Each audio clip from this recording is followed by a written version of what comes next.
दोस्तों अगर आप भी क्लास 12 के स्टूडेंट हो और आप भी केमिस्ट्री की तैयारी कर रहे हो 2023 में आपको भी बोर्ड परीक्षा देना है तो आज की ये वीडियो आपके लिए वेरी इंपॉर्टेंट होने वाली है। और आज की इस वीडियो में कुछ ऐसे वेरी इंपॉर्टेंट प्रश्न आपको बताए जाएंगे जो लगभग हर साल आते हैं और आपकी बार 2023 की बोर्ड परीक्षा में जिनके आने के 99% चांसेस है और ये जरूर आएंगे आपके बोर्ड परीक्षा में। तो आज की ये वीडियो आपके बहुत ही ज्यादा इंपॉर्टेंट होने वाली है।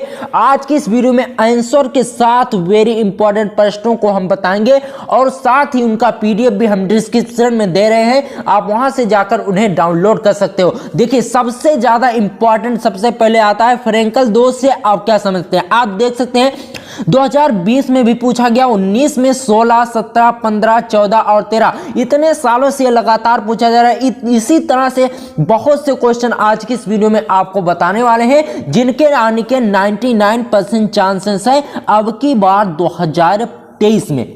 ठीक है, तो वीडियो में बने रहना अंत तक। देखिए सबसे पहले हम देखते हैं फ्रेंकल दोष से आप क्या समझते हैं। ठीक है, बहुत ही आसान तरीके से आपको बताऊंगा। देखिए आपको लिखना है कुछ इस प्रकार से, क्रिस्टल जालक के किसी आयन के अपना जालक बिंदु छोड़कर अंतराकाशीय स्थल ग्रहण करने के कारण उत्पन्न दोष फ्रेंकल दोष कहलाता है। यानी कहने का मतलब यह है क्रिस्टल जालक में जो आयन होते हैं उनमें से कोई आयन अपना जालक बिंदु छोड़कर दूसरे अंतराकाशीय स्थल पर चला जाता है तो यही कारण से जो दोष उत्पन्न होता है वही दोष फ्रेंकल दोष कहलाता है। बात समझ रहे हैं? इतना हो गया आपका, सिर्फ इतना ही आपको लिखना होगा। ये 2 या 1 नंबर में 2 नंबर में आपसे पूछा जाएगा तो 2 नंबर आपका क्लियर हो गया। ठीक है, उसके बाद देखिए अगला प्रश्न, ये भी बहुत ही सालों से पूछा जा रहा है। दोनों में से एक ना एक आपकी बार 2023 में जरूर आएगा, इसकी 100% गारंटी मैं लेता हूं क्योंकि दोनों के 99% चांसेस है तो एक ना एक तो आपके बोर्ड एग्जाम में जरूर आएगा। ठीक है,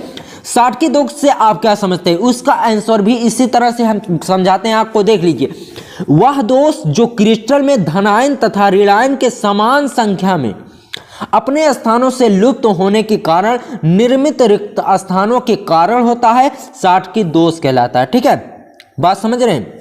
यहां पर कहने का मतलब है क्रिस्टल में धनायन तथा ऋणायन की समान संख्या में अपने स्थानों से लुप्त होने के कारण, जब कोई क्रिस्टल है तो उसमें धनायन और ऋणायन होते हैं। ठीक है, जब वह धनायन और ऋणायन अपने स्थानों से गायब हो जाते हैं समान संख्या में, जैसे 5 धनायन गायब हुआ और 5 ऋणायन अपने स्थानों से गायब हो जाते हैं तो उनसे उनका जो स्थान होता है वही स्थान खाली हो जाता है तो उन जो रिक्त स्थान होता है उनके कारण जो दोष होता है वही दोष साटकी दोष कहलाता है। ठीक है, इतना हो गया। उसके बाद देखिए दोस्तों, उम्मीद करते हैं आपको ये दोनों बहुत ही आसान तरीके से समझ में आया होगा। आगे देखिए और भी वेरी इंपॉर्टेंट, इससे ज्यादा इंपॉर्टेंट क्वेश्चन हम देखने वाले हैं। ठीक है, सबसे इंपॉर्टेंट चीज हेनरी का नियम, अब की बार इसके आने के 99 नहीं बल्कि 100% चांसेस है तो इसे भी आपको अच्छे तरीके से समझ लेना। हेनरी का नियम लिखिए, ये आपसे 1-2 नंबर का जरूर पूछा जाएगा। ठीक है, तो आपको लिखना किस प्रकार से, देख लीजिए, स्थिर ताप पर किसी गैस की दरियों में विलेयता गैस के दाब के समानुपाती होती है। यानी कहने का मतलब यह है स्थिर ताप, कोई ताप है जो स्थिर है, ना घट रहा है ना बढ़ रहा है। ठीक है, उसमें गैस की दरों में विलेयता गैस के दाब के समानुपाती हो। यानी जो गैस में दरों विलेगा, गैस में जो गैस है वह जब दरों में मिलेगी तो गैस के दाब, जो गैस का दाब है उसके समानुपाती होगी, यानी उसके बराबर होगी। इसका सूत्र कुछ इस प्रकार से, यम समानुपाती P या यम बराबर KP। अब यहां पर K कहां से आ गया, देख लीजिए, समानुपाती को हटाने के लिए कोई स्थिरांक लगाना पड़ता है तो इसका नाम आप जान लीजिए, यम बराबर क्या हो गया, घुली गैस की मात्रा। P किसे कहते हैं, साम में गैस का दाब, यानी जो यम है वह गैस की मात्रा है और गैस का दाब है P, और K जो है वह समानुपाती स्थिरांक है, यानी समानुपाती को हटाने के लिए जो स्थिरांक लगता है वही स्थिरांक है K।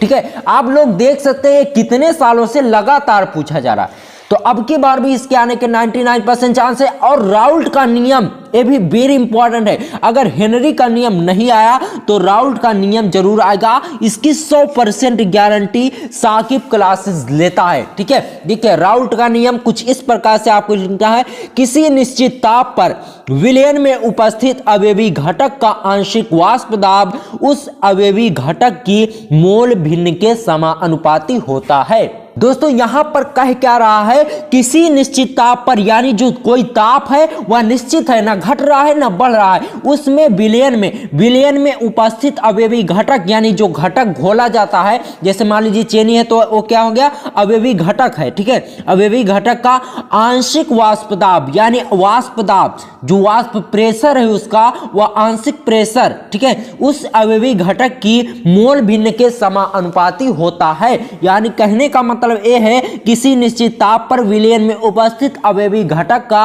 आंशिक वाष्प दाब उस अवयवी घटक की मोल भिन्न के समानुपाती होता है, या बराबर। मोल भिन्न किसे कहते हैं, मोल प्रभाज्य के समानुपाती होता है। यही राउल्ट का नियम है। दोस्तों इस 2 नंबर में अगर आपसे पूछा जाएगा तो इतना आपको लिखना होगा। अगर इसकी सीमाएं भी पूछेगा तो सीमाएं के लिए भी अलग से हम वीडियो बना देंगे, अभी आप सिर्फ इतना तैयार करिए। ठीक है, उसके बाद देखिए दोस्तों कोलराउस का नियम, ये भी आपके बोर्ड एग्जाम के लिए बहुत ही ज्यादा इंपॉर्टेंट है। 2022, 20, 19, 17, 14, 13, 10 इतने सालों से ये लगातार पूछा जा रहा है, तो अब की बार भी इसके आने के 99% चांसेस बनते हैं। ठीक है, देखिए कोलराउस का नियम, इसका परिभाषा कुछ इस तरह से हो जाएगी, अनंत तनुता पर जब वियोजन पूर्ण होता है तो विद्युत अपघट्ट की तुल्यांकी चालकता में प्रत्येक आयन अपना निश्चित योगदान देता है। ठीक है, अनंत तनुता पर, ठीक है बात समझ रहे, अनंत तनुता पर जब वियोजन पूर्ण होता है तो विद्युत अपघट्ट की तुल्यांकी चालकता में प्रत्येक आयन अपना निश्चित योगदान देते हैं। यानी जो आयन होते हैं, धन आयन और ऋण आयन, वो जब समान होते हैं तब विद्युत अपघट्ट की तुल्यांकी चालकता होती है। यानी तुल्यांकी चालकता बराबर धन आयन और ऋण आयन, तो उसी को वही होता है कोलराउस का नियम। जैसे lambda e q equal to lambda e q plus, उसके बाद प्लस से लैम्डा ई क्यू माइनस, यानी तुल्यांकी चालकता यहाँ पर क्या है, ई और क्यू, और धनायन और ऋणायन, ई क्यू भी यहाँ पर तुल्यांकी चालकता है लेकिन धनायन और ऋणायन की है। ठीक है, बात समझ रहे हैं, इतना आपका हो जाएगा कोलराउस का नियम। कोलराउस का नियम भी अब की बार 99% चांसेस से तैयार आने के, तो इसे आपको तैयार कर लेना अच्छे से। ठीक है, उसके बाद देखिए संप्रासरी विलयन किसे कहते हैं, ये भी आपके बोर्ड एग्जाम के लिए बहुत ही ज्यादा इंपॉर्टेंट है। दोस्तों बहुत ही आसान इसकी परिभाषा है,